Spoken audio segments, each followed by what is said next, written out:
Kyle here from allmediareviews.blogspot.com. Friday, 20th of January, to do the final 10 albums in the prog metal, progressive metal, and extreme metal, metalcore, death metal, technical death metal, etc. So these are my favorite 10, at this point. It's, again, splitting hairs. I've said it 100 times. But yeah, these are, in some ways you could say I would have no problem with these results anyway. So, number 10, the debut album from Connecticut-based band Soundscape Discovery. Very special album. It came out in 1997. I heard about it through Metal Edge. Them in a band called Visionary, which I don't know. They put out another album after that too, Visionary, but I haven't heard that since the late 90s. Soundscape are prog metal, prog rock, and they have that blend of musicianship and melody and sort of intricate parts.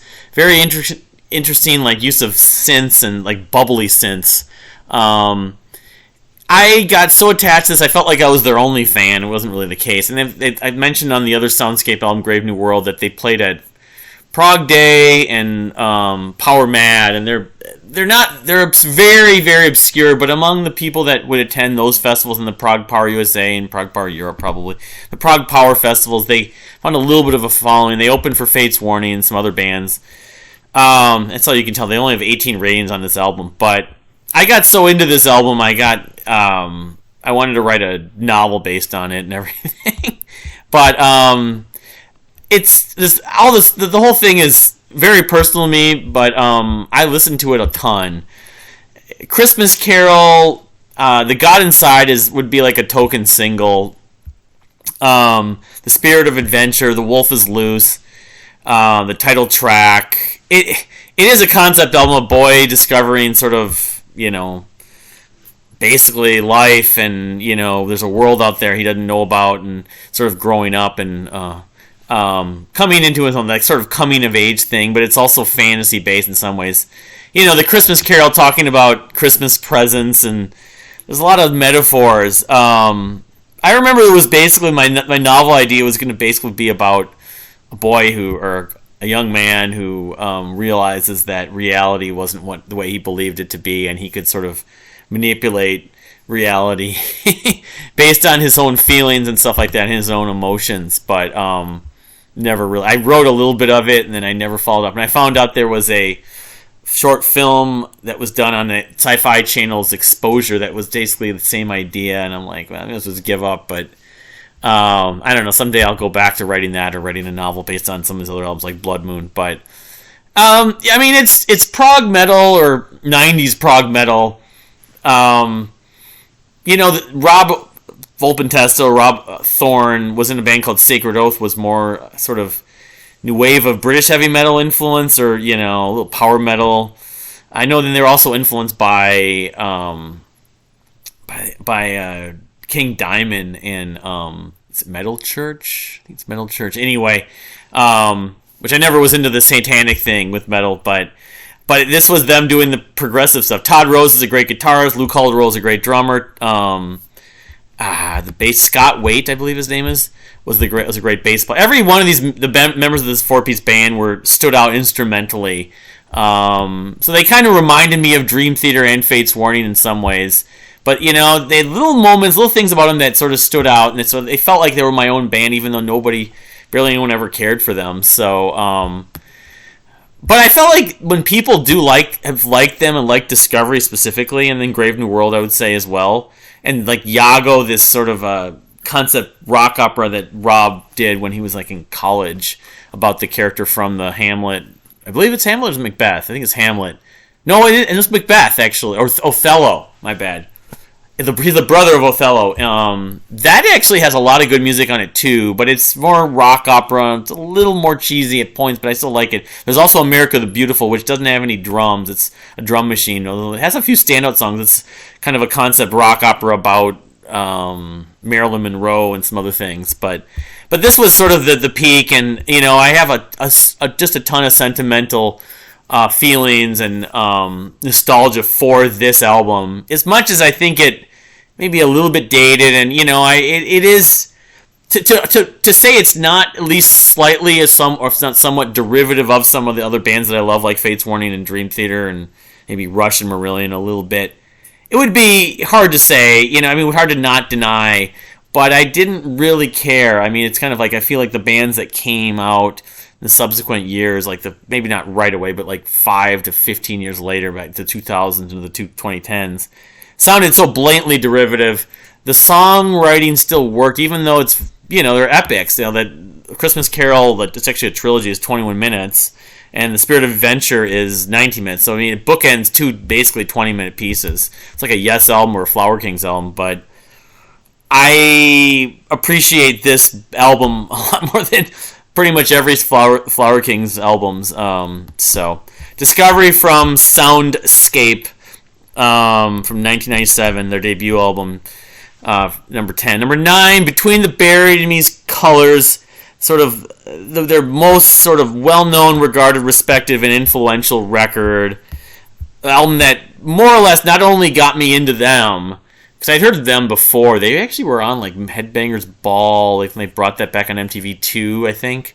And I didn't really buy into it, even though I liked some of the musicianship. For the time, I probably started getting into Opeth, but I didn't like punk screaming. But this won me over kind of unexpectedly. Everybody was talking about this thing, including Portnoy eventually in 2007. Like the late summer and fall of 2000, it just became almost a meme and just sort of cliche, like colors. Sort of their Dark Side of the Moon influence on the artwork with the different colors, in the spectrum and stuff like that in that city.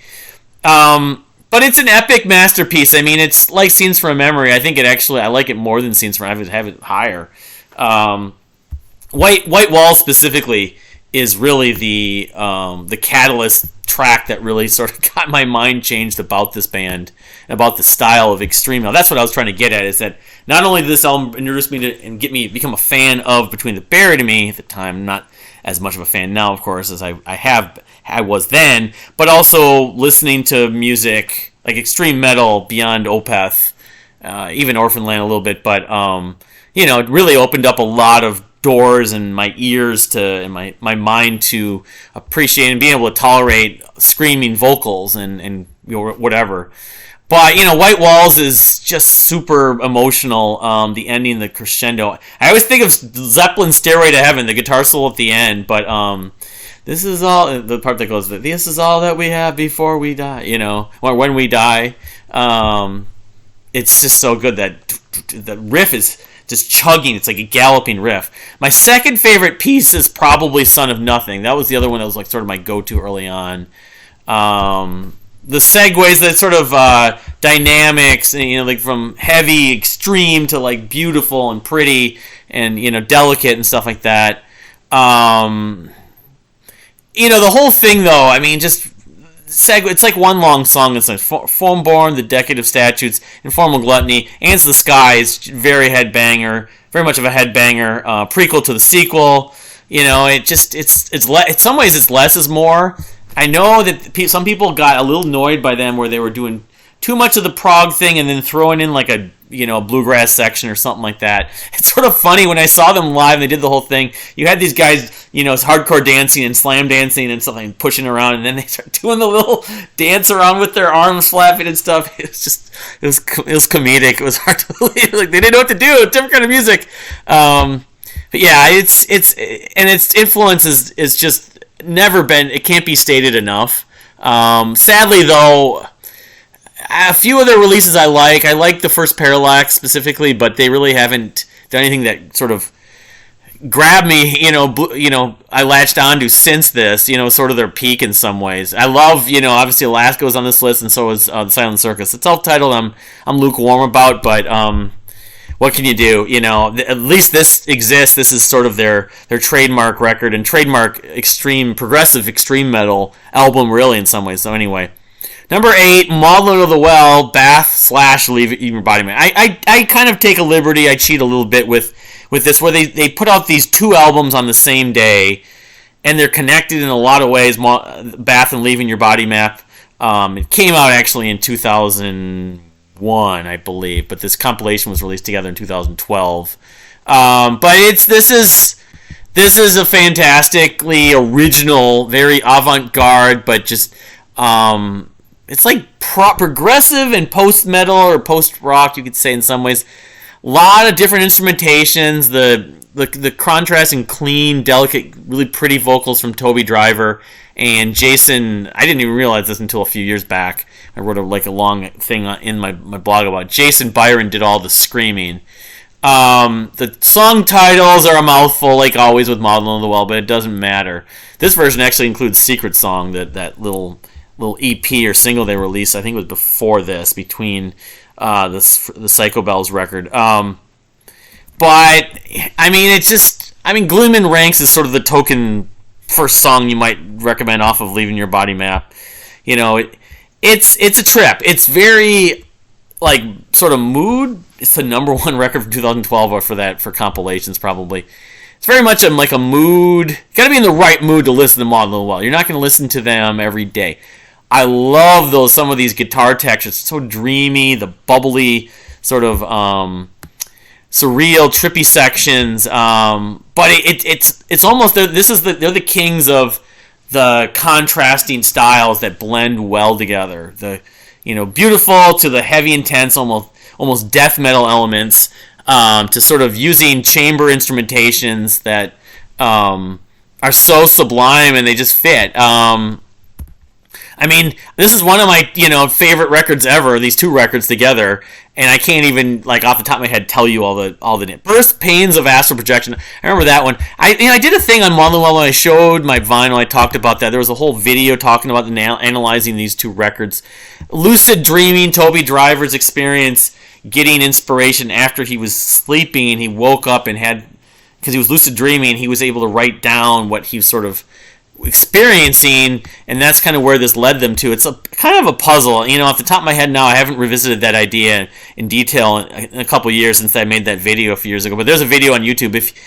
It's a masterpiece. It's a work of art. It's like art metal. This is maybe the most artistic metal, kind of metal, art metal I've ever come across. And unfortunately, Maudlin Well only released one more record after that was really not even metal. Part the second. I liked it a lot. I helped actually fund it, but I just could, because of the fact that they came out the same day and they were written around the same time, recorded. It really is a double album to me. But yeah, most people leans a little bit toward Leaving Your Body Map, but Bath has more ratings. I mean, I guess between the two of them, if I'm preferring one or the other, I think I would go toward Bath. But it's a yin and yang thing. You need one and the other. It's really, you're cheating yourself if you don't listen to both, or don't know both at least. But it's a journey. It's a surreal sort of trip, an escapist record. There's a ton of emotion and sort of, I don't know. There's just a lot to it. I don't know. There's probably been people that dissected it. I should someday sit down and literally take every song and say, this is what's great about this song. This is what the lyrics mean to me, etc. I'd have to spend many hours doing that. But anyway, Leaving Your Body Map / Leaving Your Body Map from 2001, from Maudlin of the Well. Number 7, Pain of Salvation's Remedy Lane from 2002. The response, to The Perfect Element. And it was a fantastic response. The production was upped a bit. It has many of their classic songs in their classic lineup, per se, Daniel's brother, of course, was still in the band. Johan Hallgren, Johan Langel, and Fredrik Hermansson and Daniel Gildenlow. My favorites, Beyond the Pale, the epic closer is just off the charts in emotion, and the vocal performance especially, and that the way it builds, and the don't, don't, don't, don't, don't. A Trace of Blood would be also right up there. The build on that, and it's just so fast, that repetitive, that and the lyrics and the lyrics specifically, and the vocals and the lyrics. I never knew your name, but I loved you just the same. It's sort of, I guess it's mostly about an experience with someone Daniel knew he was with, and maybe his wife miscarried, or someone he knew who had a miscarriage. Because the concept of Remedy Lane, from what I understood at least initially, was about his experience with more than one woman, I guess. talking about in Budapest and some other things, and one of those things that occurred was, the woman he was with ended up getting pregnant and then miscarried, and so he's like depressed about, really sad that this happened to her and this happened to this unborn child and all this stuff. But Undertow is emotional chain sling. Love the riff, the Middle Eastern riff on that, the build up. This Heart of Mine is catchy. It's a ballad, but it's one of those earworms, and it's a ballad in a good way. It's kind of poppy, yes, but it works. Ending theme of Two Beginnings, Waking Every God, Second Love. Dryad of the Woods is an instrumental that's great. Rope Ends, a lot of odd time signatures, and Fandango's another one, kind of a dancey piece. A lot of people consider this their best work. It's not quite there for me, but it's splitting hairs so much too, and it was, they wrote it really quickly too. They had to write and record an album for a tour of Dream Theater, which is weird, at least the story I remember. And it's a fantastic record, Remedy Lane. It's a therapy album, although I haven't listened to it in a number of years. I bought that remix, which I like, and they did it live at the Prog Power Festival, but anyway. Pain of Salvation's Remedy Lane, number 7. Number 6, I've talked about this almost ad nauseum, but A Twist of Fate EP, which has always felt like more than an EP, from John Arch in 2003, the comeback with Jim Matheos, who co-wrote Relentless, the first track, and Mike Portnoy. I think Joey Vera plays bass on this, but it's just balls to the wall, perfection of progressive metal, modern sounding progressive metal, spacey guitar riffs, some sort of ethnic moments. There's like an influence from ethnic being like Native American influence, Cheyenne, the title. But yeah, it's 28 minutes long. I played it so many times and I just love it. I'm not sick of it. Yeah, Joey Vera played the bass on this, but sadly, there was not anything like the Arch Matheos stuff. I've never found to be I've enjoyed nearly as much as this, and much of the Fates Warning stuff since this, really, in a lot of ways. But it's 28 minutes of perfection to me. It's progressive metal. It's also Mike Portnoy, and I've concluded maybe his best sounding drum performance and best sort of, the drum performance is amazing. I love him. I love his work as a drummer, especially. Love him as a sort of a music fan and an influencer, a curator of sorts of his taste and influence. And just as a person, I'm really a fan of the guy. But I found that I can't really say I've ever heard anything I enjoyed more from a drum perspective than his work on here. It just fits the music so well, which makes you wonder what he would have sounded like with Fates Warning, but or what, I don't know. John Arch, of course, auditioned for Dream Theater with The Killing Hand, and what was the other one? Afterlife, maybe? Killing Hand, maybe A Fortune Lies, but it sounded pretty good, but it wasn't meant to be, so, because he was a hero of Mike's and everything like that, and they were looking for a singer, and John had left Fates Warning, etc., but anyway, number 6, A Twist of Fate from John Arch from 2003, his comeback, the 17-year. That's part of the reason why it felt so good.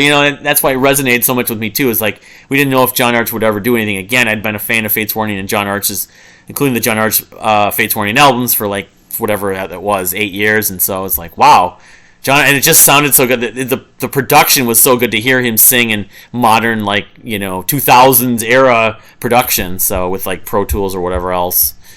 So the top 5 prog and extreme metal albums. Number 5, well, we're just talking about Mike Portnoy and Dream Theater. Images and Words, in some ways, the album that sort of, influenced the whole style in all these albums, and indirectly, not all of them, but obviously any album that came after it. It's sort of the blueprint for progressive metal or prog metal. That being said, I'm sympathetic. My nostalgia and my sentimentality for this album is super high because really it opened up so many doors for me, and I have a huge amount of nostalgia for that time frame in May of 1995. Even though the single Pull Me Under I had heard, I didn't know who it was. I hadn't heard it tons of time, but I had heard it on the radio. I heard it on 93X, the metal station in town, and I think KQ may have even played KQRS. But that May of 95, June of 95, July, that whole stretch of time when Dream Theater was like the biggest thing for me. Coupled off being a Rush fan, being an obsessed Rush fan. They were just like a breath of fresh air because they were a new band, and this was it. Although I've stated when I talk about When Dream and Day Unite, I got When Dream and Day Unite, and I got Wake. I actually listened to When Dreamin' Day and Night almost more. I had both on cassette tape. I gravitated a little more toward When Dreamin' Day and Night initially, but it's like, what's a different singer? But, I mean, from a musical standpoint, song standpoint, yes, it's a perfect record. Learning to Live is my favorite part of it.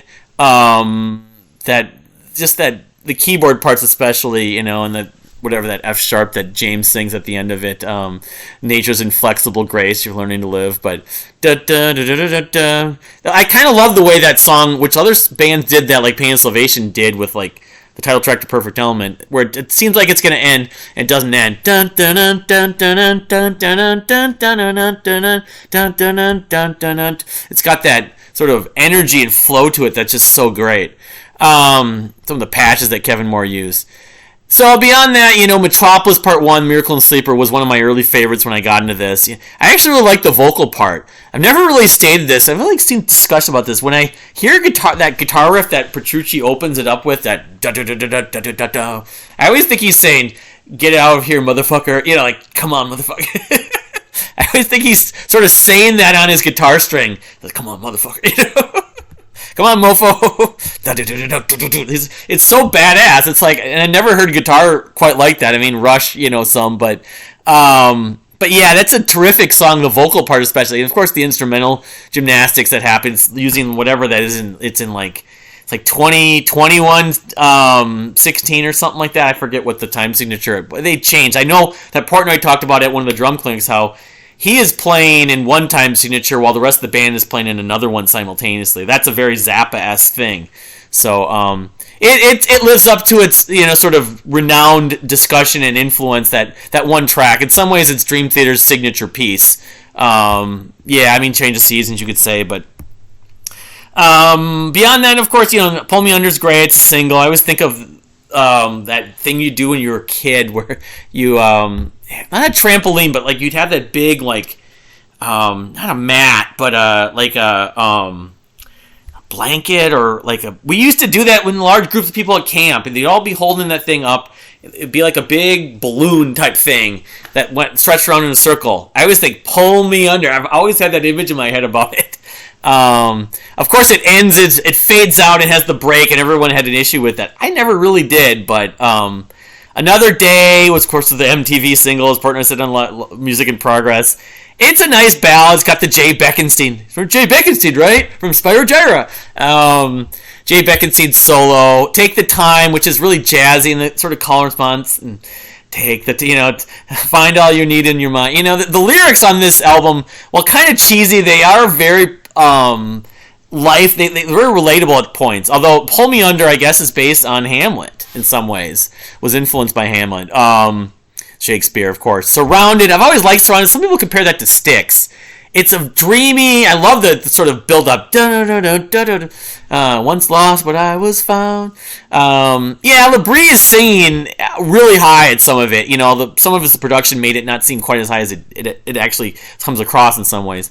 Under a Glass Moon has a great solo, also a guitar solo among other moments. The only thing about this record, produced by David Prater, he obviously in the Images and Words books biography that came out like 15 years ago, it's close to that, written by Rich Wilson from Classic Rock Magazine.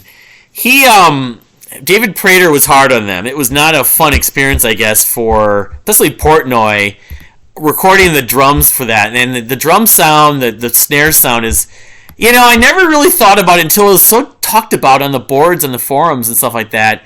And now when I listen to songs from Images and Words, I can't forget about that. Now, it doesn't bug me a ton, but I still have to admit that I noticed it. And I know, like, listening to it with finer tuned ears with my, hearing the clipping cymbals, there's some of the production on this that isn't my first choice, but you learn to live with it, pretty much. Learning to live, no pun intended. I've learned to accept it or whatever, and it's a classic. It's a hugely nostalgic album, and it's a hugely important album from the influence of this style and my taste and so many other progressive rock fans since the 90s tastes. Anyway, some people don't like it because it sounds too 90s and too cheesy, like hair metal, mostly Labrie's vocals. I didn't. I liked, a lot of hair metal, GNR, Guns N' Roses, Def Leppard, if there was real hair metal, or was I thinking of 18 in Life, and Skid Row. I mean, I didn't mind that style of vocals in small doses, but anyway. Number 4, Pleasant Shade of Grey from Fates Warning, the top Fates Warning record on here. Talked about it pretty extensively in the Fates Warning series of reviews, of course. It's it's like one piece. It's very emotional. It was a response to sort of their lack of sort of commercial success to an extent.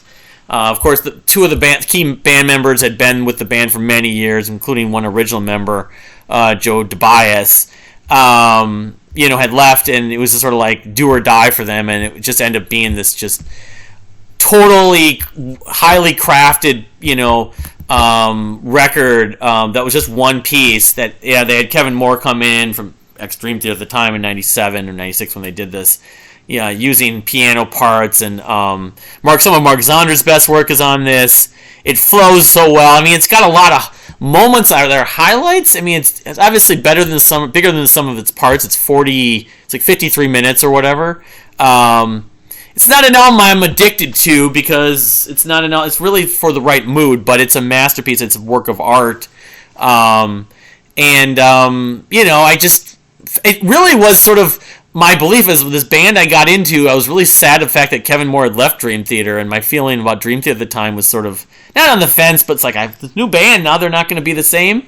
And then Fates Warning, I was like, I'm really getting to them, and now their members are leaving. They had showed up on the Rush tribute album doing a Close to the Heart in 96. I'm like, well, this is nice. I like Ray Alder's voice, but I really want them to continue on doing the music that I've gotten into over the last year or two. This came out, and it turned out I couldn't have enjoyed it more, and I think actually over time, not so much myself, but other people have learned to appreciate it even more. So, I mean, it's dark. It's sort of there's one part with little samples that asks the guy asking someone to shoot them, and it's very kind of escapist in a lot of ways. It's a lot of, not angsty, but it's a lot of bottled up emotion that is captured, which a lot of music I love has that, but this does it really well. I mean, is it heavy? It's not that heavy. It's one of, some people consider it just progressive rock. It's a secondary genre on here. I knew a guy who doesn't like prog metal that loves this album. So, but I think there's enough guitar riffs, and it's still, Ray Alder's great on this. Some of his soaring vocals, and also it can't be discounted. This and Disconnected, which I talked about in the last video, the importance of Terry Brown. I think Terry Brown made a big impact on Ray's vocal lines and just the overall product, that the result of this album. But it was, it's like they're 2112. It's like, we're gonna do something. I don't care about writing pop singles anymore. Jim Mattheos just felt, and it's like, I'm gonna write this album, and it's gonna be a sprawling work, but it will all connect in some way. And if it's the last thing we ever do, at least we would maybe go on our own terms, if not on a high note. So, in November and December '96. So, yeah, Pleasant Shade of Grey. I mean, some people don't care for it. Again, it's not a record you necessarily work out to or something, or, well, you might maybe, but you'd be looking to listen to frequently every day, because it's not the most uplifting album. It's very, again, sort of melancholy and therapeutic.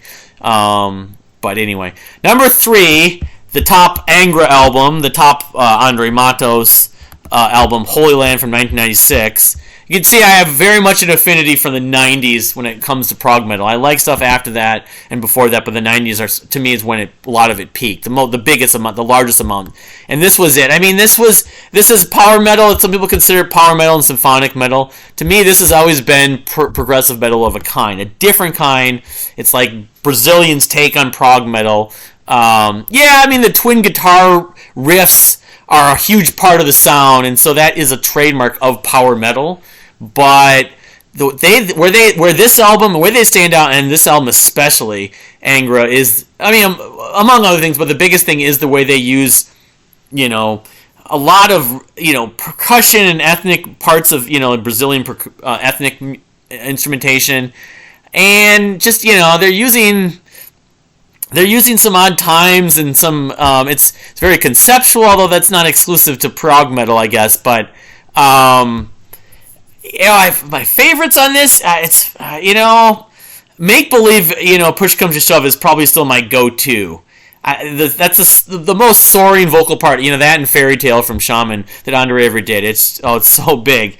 And it's got the line, of course, I want to die some other day, kind of hits home in some ways. And it's like when you're depressed, it's like, well, it's not that I'm depressed, I'm really dealing with something, but I'm not going to do it today, it's not going to end today.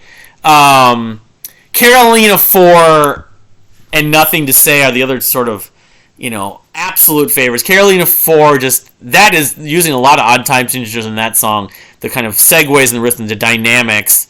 Don't, since the day we left the land. Yeah, oh man, it's, I'll be, what's the line? From my heart, I'm here to say, I'll be, from my heart, to you I say, I'll be here to say, It's really sad since, this is whatever, 25, 26 years later and Andre isn't with us anymore. But that could be a thing you could be saying to, a partner of some kind. You could be saying it to a child or, a parent. Don't worry, I'm not going away, Nothing to Say is just sort of really this like emotional telling the story, but it's like I've got nothing more to say. Here's the story. The concept of Holy Land, I believe, right? And I don't have the CD here, but it opens up into a map and everything. But it's the discovery of, I think it's South America. That was the premise of the concept. I'm still looking for this thing to be released on vinyl someday. It doesn't look like it has at this point, but this album is just begging to be put out on vinyl. That would be a double vinyl. The Shaman, Make Believe, Zito, what's the other one? Silence and Distance. There's a great horn section on that track. See, how many power metal bands use trumpet, and horn? Not that many. Deep Blue's a great ballad. Zito, Z-I-T-O, a lullaby for Lucifer. It's just, you looked at also, when I noticed, that doesn't really hit me over that when I got this album and get into it, and that was around that time. It was 97. It was like the spring and summer, and so on. Andre basically became like my favorite singer, and he's also a keyboard player, arranger, and he very classically influenced. Is that what was I getting at? I'm forgetting now, but yeah, it's just the credits.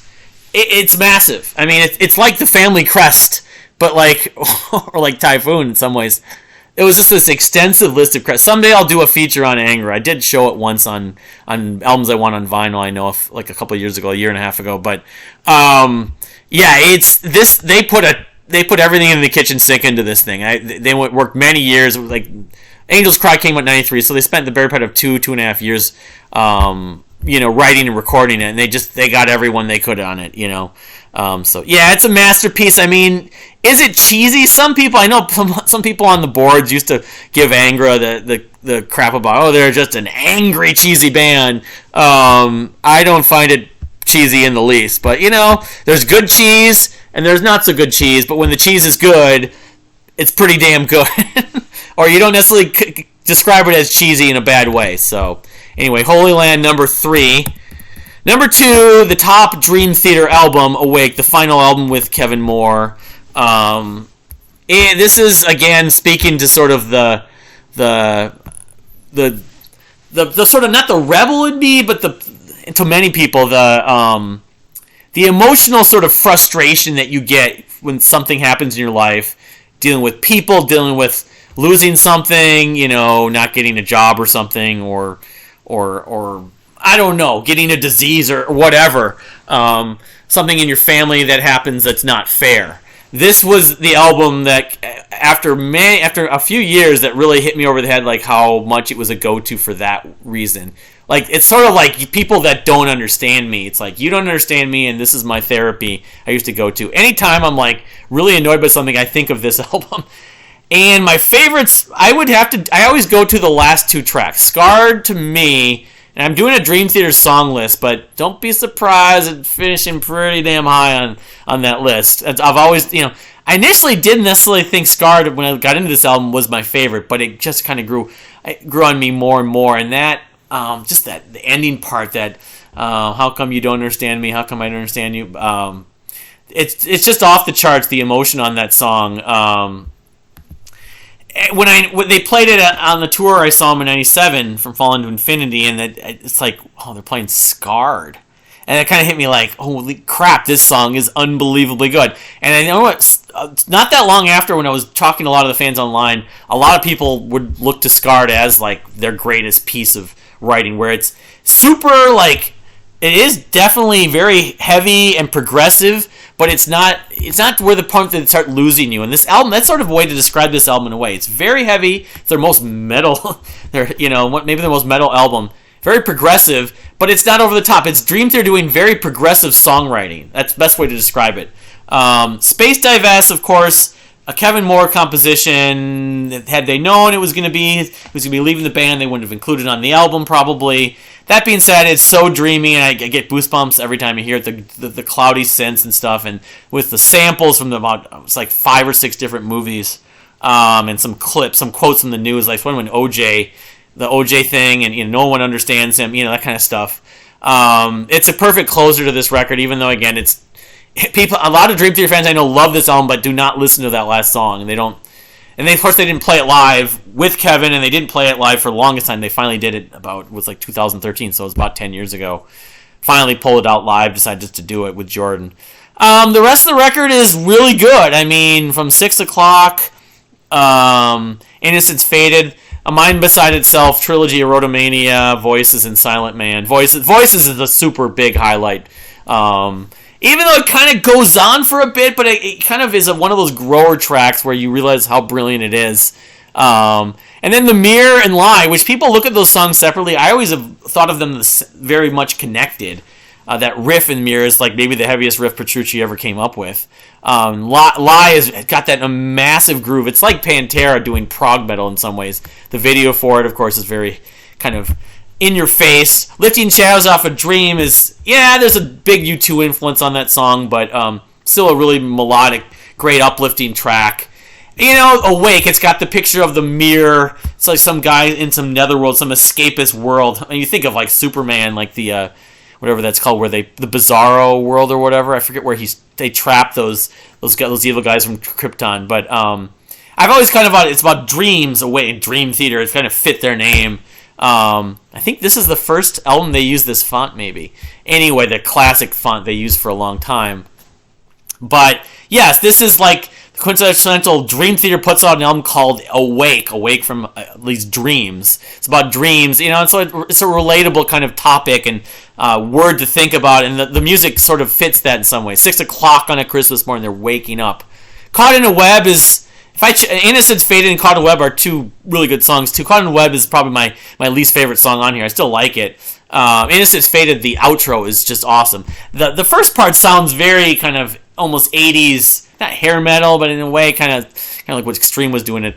Silent Man, I've always told one friend of mine, it was like them doing Northern Words, and it's like this acoustic ballad, but and Erotomania is in some ways maybe their most technical instrumental piece, so I love Awake. It sort of became my token go-to. Maybe part of it is because it's the last record with Kevin Moore, and maybe Kevin Moore stood out the most in some ways on it. But anyway, Awake, number 2 on the Prog Extreme Metal albums list, the top 200. And number 1, The Perfect Element, Part 1 from Pain of Salvation.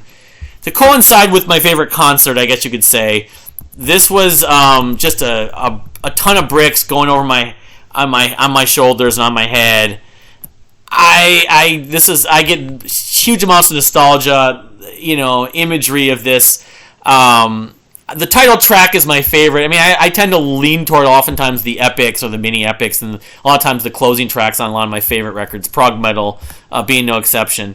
My first favorite track was Her Voices, the build-up. Actually, that reminds me a little bit of Learning to Live, that little that little like symphonic element before the leaves would fall, and that build-up that's like a Middle Eastern percussive thing. Do do do do do do no no no no no no. Oh, it's so good. It's so like the climax on that is such a great payoff. That was the first like Pain of Salvation song I liked. Like pretty much, I bought this album almost blindly, and that was the one I wanted. That I got into that song the most initially when I went to go see them at that concert, which was the greatest concert I've ever seen, at Prague Power USA in 2001. I kept on wanting them to play it, which ironically they did not, but it didn't really matter as it turns out. In the Flesh is another huge favorite on this album. The piano part, that part that sounds like Faith No More. Dun, dun, dun, dun, dun, dun, dun, dun. I don't remember the lyrics. It talks about Run Away. And then that groove in the piano section. And the way it ends. It's In the Flesh is so good. And it's better than Pink Floyd's In the Flesh. And I really love that song too. I'll do a Pink Floyd song list at some point, and that will probably be included. But King of Loss, while that song initially I like, but it's very bluesy, but sounds like a Zeppelin thing almost. The build up to that is just gorgeous with that extremely heavy riffs and then the string section. Let's see what else. Idioglossia is just riff-tastic, very groove-oriented, very kind of badass.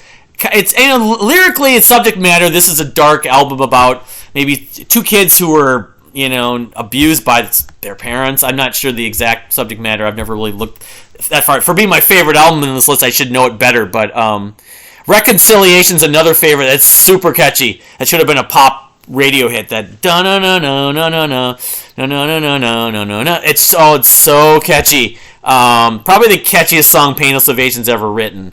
Maybe the catchiest progressive metal song, if there is such a thing, ever, in some ways. That or like Solitary Shell or something like that from Dream Theater. Ashes is a song I like, and it always kind of had a Nine Inch Nails element to it. I know it was like their hit sort of in Europe. They released a single and a video for it.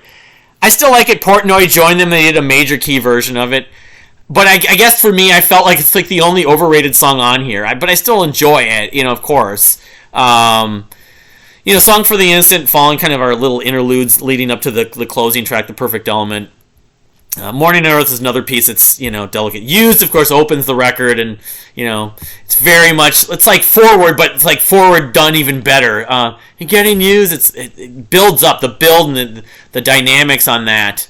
But I was just getting back with the whole thing leads up to the title track, which might be the best progressive metal song ever in some ways. But what I love about that song, among other things, is the way it never ends. You think it's going to end, and it doesn't end. That dun dun dun dun dun dun dun dun dun. I can't transpose. I can't sing it very well to illustrate my whole emphasis here, but it just builds. It's just the riffs are heavy, the vocal performance. I mean, the very ending part of the last minutes a little bit overdone, but I don't mind. It sort of still fits this way it climaxes, and he sets himself on fire and stuff like that. And reminds me a little bit of Kevin Gilbert's. I don't think it's Shadow Self, the ending, it's not really the ending of The Shaming of the True exactly, but you could say sort of like Long Day's Life, or there's some of the stuff on The Shaming of the True, which ironically that came out this exact same year, actually this exact same month, ironically. What are the odds? Kind of like that Opeth thing, that interval pattern, but no, The Perfect Element is an absolute favorite of mine.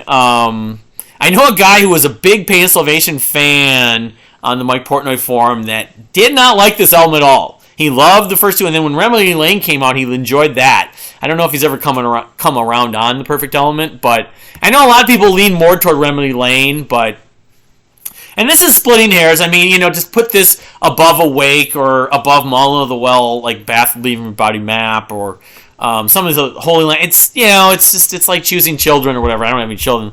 Or choosing your favorite food. Is it pizza? Is it like sea bass? Or the best? What would I choose? I love sea bass. I love pizza. The best pizza, taco pizza or something like that.